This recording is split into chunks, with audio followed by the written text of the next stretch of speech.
तो फ्रेंड्स, आइए आज की स्टोरी को देखते हैं। आपके लिए बाइबल से प्यारी सी स्टोरी को पेश करिए, तो आपको क्या करना है, स्टोरी को ध्यान से सुनना है।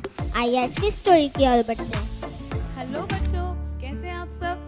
मैं उम्मीद करती हूँ प्रभु यीशु मसीह के नाम से आप सब बहुत ही अच्छे और खुश होंगे और आप सब लोग बहुत ही बेसब्री के साथ इस वीक की एक नई स्टोरी का वेट कर रहे हैं। जैसे कि हम हर हफ्ते आपके सामने एक नई स्टोरी को लेकर आते हैं। जिस तरह से हम देख रहे हैं पिछले कई दिनों से दाऊद के जीवन में परमेश्वर ने कितने बड़े बड़े और अद्भुत कार्य किए। जैसे कि हमने लास्ट वीक देखा कि उसने किस तरह से शाऊल के अंदर जो बुरी आत्मा थी उसे निकाला, और उसके लास्ट वीक हमने देखा कि उसने किस तरह से सिंह को मारा। तो आज भी हम दाऊद के एक चमत्कार जो परमेश्वर ने उसके जीवन में के एक बड़े काम को हम देखने वाले हैं। तो चलिए बढ़ते हैं आज की स्टोरी की तरफ। तो बच्चों, यहाँ हम देखते हैं कि फिलिस्ती और इजरायलियों का युद्ध चालू था। और आप लोगों ने भी कई बार देखा होगा टीवी में कि जब दो सेनाओं के बीच में युद्ध होता है तो वो लोग कैसे एक कोने में वो रहते हैं और एक चट्टान में वो रहते हैं और बीच में युद्ध होता है। तो वैसे यहाँ पर दो पहाड़ में, एक पहाड़ में वो उनकी सेना रहती है और एक पहाड़ में इनकी इजरायलियों की सेना रहती है। तो हम देखते हैं जब उनका युद्ध चालू रहता है तो जो फिलिस्तियों की सेना रहती है उसमें से एक गोलियात नामक एक मनुष्य रहता है जो कि बहुत ही ज़्यादा हाइटेड, मतलब उसकी हाइट जो थी वो 6 फीट और 9 इंचेस होती है। तो इतना ज़्यादा हाइटेड, मतलब आजकल के ज़माने में तो हम नॉर्मल 5'2", 5'5" इतना ही रहता है, उससे थोड़ा बहुत ज़्यादा रहता है। बट आपके सामने अगर कोई इतना हाइटेड इंसान आ जाए तो आप भी डर जाएंगे। आपको लगेगा कहीं ये राक्षस तो नहीं है, हमारे बीच का तो नहीं है। तो वैसे वो भी एकदम शक्तिशाली, सिर्फ ना हाइट, उसका वेट भी बहुत ज़्यादा था। तो ऐसा एक मनुष्य उनके बीच में से उठकर आता और उन्हें कहता था कि यदि तुम में से एक ऐसा कोई बलवान हो उसे मेरे पास भेजो ताकि वो मेरे साथ युद्ध करे और हम दोनों एक दूसरे के साथ लड़ाई करके हराएं।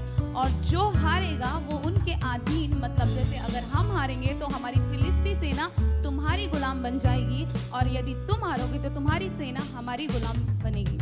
तो ऐसा वो उन्हें 40 दिन तक आकर धमकी देता रहता था। मगर इजरायलियों में से किसी के अंदर भी इतना साहस ना था कि वो उसके साथ उस युद्ध भूमि में जाकर उनके साथ युद्ध करे, क्योंकि वो उनके समान नहीं, उनसे बहुत ही अलग और बल शक्तिशाली था। तो बच्चों, यहाँ पर हम देखते हैं कि सब लोग बहुत ही ज़्यादा भयभीत रहते हैं। और यहाँ पर एक देखने वाली बात ये भी है कि जो इजरायली सेना थी वहाँ पर दाऊद के 3 भाई, जिनके नाम एलियाब, अमीनदाब और शम्मा थे, जो कि उस सेनाओं में भर्ती हुए थे, उन्हें भी युद्ध करना था। और वो भी, जैसे आपने देखा होगा मिलिट्री में जब जवानों को लिया जाता है तो उनकी हाइट और वेट के हिसाब से लेते हैं। वो ज़्यादा हाइटेड होते हैं तो उनको लेते हैं, शॉर्ट हाइटेड को कभी आपने देखा है मिलिट्री में, नहीं ना। वैसे ही उसके वो तीनों भाई भी बहुत ही ज़्यादा मतलब हाइटेड और अच्छे हेल्दी थे, तो उन्हें भी उन सेनाओं में भर्ती कर लिया गया था। मगर ये युद्ध चालू होने के बाद हम देखते हैं यिशै बहुत ज़्यादा परेशान हो जाता है, क्योंकि उनके पुत्रों का कोई खबर नहीं आती है बहुत दिन से। जैसे आप लोग भी देखे होंगे कई मूवीज़ में कि जब जवान लोग सेनाओं में जाते हैं और वो लोग युद्ध के लिए जाते हैं तो उनको उनके घर वाले लोग लेटर्स भेजते हैं और वो लोग भी अपने घर वालों के लिए लेटर्स लिख के भेजते हैं, चिट्ठी, अपना हाल चाल बताते हैं और पूछते हैं। मगर वहाँ से उनकी कोई खबर ना आने के कारण उनके जो पिता हैं वो बहुत ही ज़्यादा चिंतित हो जाते हैं। उन्हें फिक्र होने लगती है कि क्या हुआ होगा, क्योंकि युद्ध भी चालू है। तो वो क्या करते हैं, अपने पुत्र को, मतलब दाऊद को, वो कहते हैं कि जा और युद्ध भूमि जाकर अपने भाइयों का पता कर, उनका हालचाल पूछ के आ, वो कैसे हैं। मगर खाली हाथ जाएगा तो अच्छा नहीं लगेगा, तो मैं एक काम करता हूँ, तुझे उनके लिए भोजन बना कर देता हूँ, तू उसे अपने साथ लेकर जाना और उनका हालचाल पूछ कर आना। तो क्या होता है, दाऊद बोलता है ठीक है पिताजी, मैं जाता हूँ उनके लिए, आप मुझे भोजन दीजिए, मैं उन्हें भोजन देकर और उनका हालचाल मैं पूछ कर आऊँगा। अब दाऊद क्या करता है, वो जो उनके पिता ने उसको भोजन बना के दिया होता है वो लेकर जाता है, और जो वो भेड़ बकरियों को चराता था वो भेड़ बकरियों को वो किसी के पास छोड़कर जाता है ताकि वो उसे अच्छे से रखे। वहाँ पर उनकी देखभाल के लिए वो किसी और के पास छोड़कर उस युद्ध भूमि में जाता है। और जब वो वहाँ पर जाता होता है और वो जब अपने भाइयों से मुलाकात करने के लिए जाता है तो उसी समय वही वीर जो कि फिलिस्ती सेना का था फिर से उनके बीच में आकर सेम वही उसी तरह की धमकी उन्हें देता है कि यदि कोई तुम लोग में वीर, जैसे कि आप लोग ने सुना होगा एक डायलॉग होता है हिंदी में, कोई माइकल लाल हो तो सामने आए, वैसे ही उस टाइम में उसने क्या डायलॉग मारा होगा वो तो नहीं पता, मगर ऐसे ही बोला होगा कोई वीर या माँ का लाल हो तो वो मेरे साथ युद्ध करे।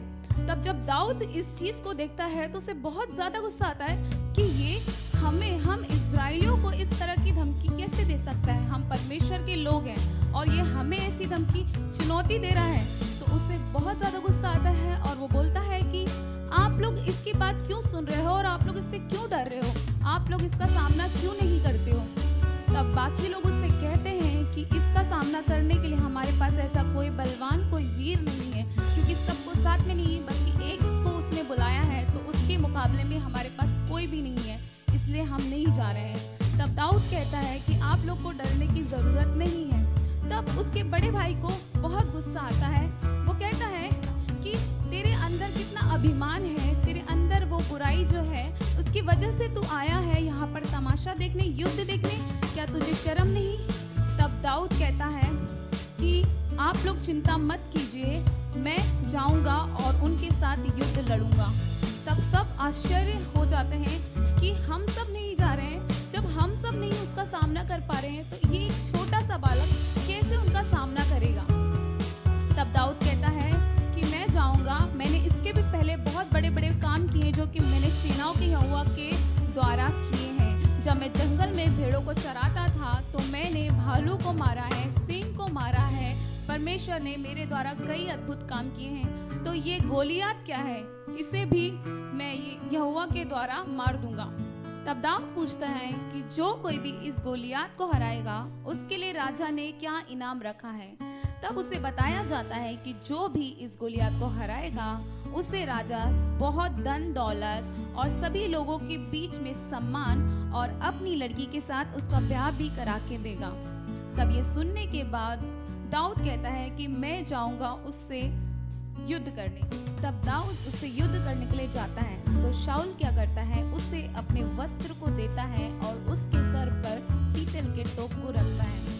जब दाऊद उसे पहन के चलने लगता है तो उसे चलने नहीं होता है, तो वो क्या बोलता है कि मुझे इसे पहनकर चलने नहीं होता है क्योंकि मुझे इसकी आदत नहीं है। तो क्या करता है, शाऊल कहता है कि ठीक है तू ढाल को तो कम से कम ले ले, बट शाऊल बोलता है कि मुझे उसकी भी जरूरत नहीं है, मैं सेनाओं के यहोवा के नाम से जाता हूँ। तब वो क्या करता है, अपनी वो लकड़ी जिससे वो अपने भेड़ों को चराया करता था उसे अपने हाथ में लेता है और नाले के किनारे से 5 चिकने पत्थर को अपने झोले में रख के वो निकल जाता है। और जब वो रणभूमि में पहुंचता है तो वो गोलियत उसे देखता है दूर से और देखकर बहुत जोर जोर से हंसने लगता है, क्योंकि वो गोलियत 6 फीट से भी ज्यादा का था और उसके सामने दाऊद एक छोटा सा बालक था। और वो सोचने लगा कि इतनी बड़ी सेना में से कोई नहीं है क्या जो मेरा सामना कर सके। उन्होंने एक बच्चे को भेजा है, एक बालक, वो मेरा क्या बिगाड़ लेगा। और जब हम देखते हैं कि गोलियत को, तो गोलियत ने क्या किया था, अपने सिर पर पीतल का टोप, पैरों पर पीतल का कवच और अपने शरीर में ढाल और दोनों कांधों में बर्छी थी और हाथों में इसकी ढाल थी। तो इतना कुछ उसने पहना हुआ था, मगर दाऊद उसके सामने एक छोटा सा बालक जिसने कि कुछ भी नहीं पहना हुआ था, सिर्फ एक छड़ी को ली थी और अपने झोले में 5 पत्थर को लिया हुआ था। और जब वो उसके सामने जाता है तो उसका हंसी और मजाक उड़ाता है, बोलता है तू मेरा सामना कैसे करेगा। तब दाऊद कहता है कि उस सेनाओं के परमेश्वर के नाम से मैं आता हूँ। और हम देखते हैं वो उसे ललकारता है तो गोलियत उस पर हमला करने के लिए जोर से दौड़ कर आता है। और हम देखते हैं कि दाऊद उतने में अपने झोले में से जो उसने 5 पत्थर रखे थे उसमें एक पत्थर को निकालता है और गोफन में फंसाकर उसे गोल गोल घुमाकर जोर से मारता है। और जब वो उसे घुमाकर मारता है तो वो पत्थर डायरेक्टली गोलियत के माथे पर जाकर लगता है। और जैसे ही वो पत्थर उसके माथे पर लगता है वो डायरेक्टली मुंह के बल गिरता है। तो इतना बड़ा काम, ना सिर्फ वो मुंह के बल गिरता है बल्कि वो उसी जगह पर अपने प्राणों को छोड़ देता है, मतलब वो मर जाता है। तो बच्चों, ऐसा तो आपने कहीं भी नहीं देखा होगा कि एक गुल्लक से, मतलब गुल्लक आपने देखा होगा गोफन, जो आपने बचपन में बहुत चलाया होगा, मैंने भी चलाया है, जिसमें आप पत्थर फंसा के मारते हैं, उससे कोई इंसान मर सकता है क्या? तो सोचिए, इतना बड़ा गोलियात जिसने कवच पहना है, अपना टोप रखा है, पूरा बर्छी सब कुछ उसके पास है, लेकिन उसके बाद भी एक छोटे से पत्थर से वो मर गया। क्या वो पत्थर का सामर्थ था? बिल्कुल नहीं, बल्कि जिस सेनाओं के यहोवा के नाम से गोलियात को मारने के लिए दाऊद गया था, उस सेनाओं के यहोवा ने उस पत्थर के द्वारा उस गोलियात को मार गिराया। हालेलुया। तो देखिए कितना बड़ा आश्चर्य कर्म परमेश्वर ने दाऊद के जीवन में किया। तो बच्चों, हम इसी से हम ये देखते हैं कि यदि परमेश्वर आपके जीवन में रहे तो आप ऐसे ही बड़े बड़े चमत्कार, बड़े बड़े काम आप करेंगे। अगर आपके जीवन में कोई गोलियात की तरह कोई समस्या है, कोई परेशानी है, कोई टेंशन है, कुछ भी क्यों ना हो जो आपको गोलियात की तरह बड़ा लगता है, जो आपको लगता है कि आप उसका सामना नहीं कर पाएंगे, ऐसी समस्याओं के समय में यदि परमेश्वर का आत्मा आपके साथ रहेगा तो सारी समस्याओं को गोलियात की तरह आपके हाथों में परमेश्वर कर देंगे। हालेलुया। तो इस कहानी से हम यही सीखते हैं कि परमेश्वर का आत्मा हमारे साथ, हमारे पास रहना बहुत ही ज़रूरी है। अगर उनका आत्मा रहा तो हम सब चीज़ में विजय पाएंगे। तो आप भी उस आत्मा के लिए ज़रूर परमेश्वर से मांगना है, और परमेश्वर जिस तरह से दाऊद के साथ रहते थे उसी तरह से आपके साथ भी रहकर आपको चलाएंगे। तो बच्चों, आज के लिए सिर्फ इतना ही। अगले हफ्ते हम फिर मिलेंगे नई स्टोरी के साथ। तब तक के लिए बाय बाय बच्चों। तो फ्रेंड्स, अगर आपको वीडियो अच्छा लगा तो इसको लाइक करें, अपने दोस्तों के साथ शेयर करें, सब्सक्राइब करें, और उसके बाजू जो बेल आइकन बटन है उसको क्लिक करें, और यहाँ पे नीचे कमेंट बॉक्स में कमेंट करके बताना कि आपको वीडियो कैसे लगा। और इतना ही नहीं, नीचे डिस्क्रिप्शन बॉक्स में व्हाट्सएप संडे क्लास का लिंक भेजा हुआ है। अगर आप इसे क्लिक करें तो आप हमारे व्हाट्सएप संडे क्लास के साथ जुड़ सकते हैं। तो फ्रेंड्स, आज के लिए सिर्फ इतना ही। अगले हफ्ते मिलेंगे नई थीम के साथ, नए एक्शन सॉन्ग के साथ, नई स्टोरीज के साथ और नई एक्टिविटीज के साथ। तब तक के लिए बाय बाय फ्रेंड्स। जय मसीह की।